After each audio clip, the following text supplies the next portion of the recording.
வணக்கம். உள்ளூர் திருவிழாவாக இருக்கட்டும், நல்லது கெட்டது, கல்யாணம், காது குத்து, வளைகாப்பு, அப்புறம்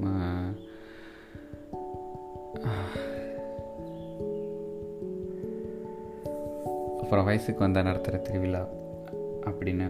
அதுக்கப்புறம் சாமியை வச்சு பார்த்தோம்னா பங்குனி உத்திரம், சிவராத்திரி, அப்புறம் தீபாவளி, பொங்கல். இதில் எல்லாத்துலேயும் என்னென்னா எல்லாமே ஒன்றாவாங்க, கூட்டமாக இருப்பாங்க. அன்றாட வாழ்க்கையிலேருந்து விடுபட்டு சந்தோஷமாக இருக்கணும், பேசணும், உரையாடல் நடத்தணும்.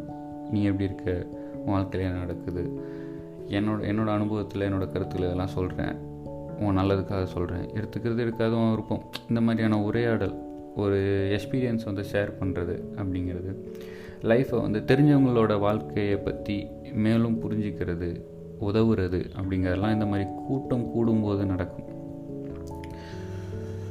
அப்படின்னு என்னுடைய கருத்து சொல்லுது.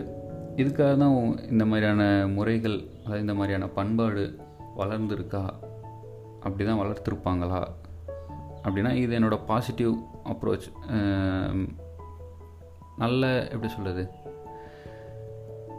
இதை பாசிட்டிவாக பார்த்தோம்னா இப்படி ஒரு தாட் இருக்குது. நெகட்டிவாக பார்த்தா இதனா எஃபெக்ட்டு, இதுக்கு என்னடா இவ்வளோ தூரம் செலவு பண்ணி போகணுமா, ஒரு நாள் கல்யாணம் போயிட்டு ஒரு 1/2 மணி நேரம் கூட இருக்க மாட்டோம், போய் அட்டன் பண்ணணுமா, ஒரு ஃபங்க்ஷனை போய் அட்டன் பண்ணணுமா அப்படின்னு.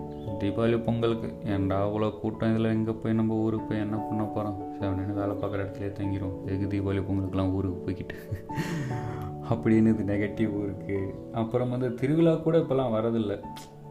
என்ன அங்கே போய் என்ன இங்கே போனால் ஒரு நாளைக்கு சம்பளமாக வரும், அதுவும் இல்லாமல் போச்சுன்னு. இதெல்லாம் நீங்கள் தவிர்க்கணும்.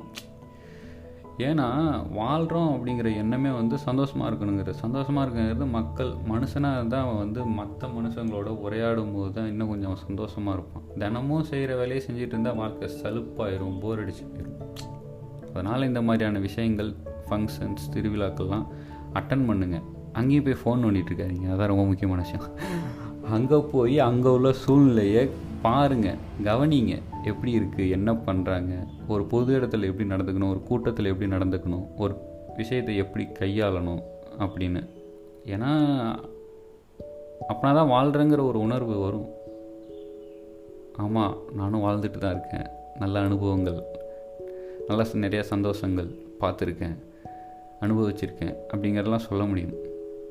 மற்றவங்க சந்தோஷப்படுறது, அனுபவத்தையே நம்ம இன்னும் ஃபோனில் உட்காந்து பார்த்துட்டு இருந்தோம்னா நம்ம எப்போ அந்த மாதிரி வாழ்கிறது?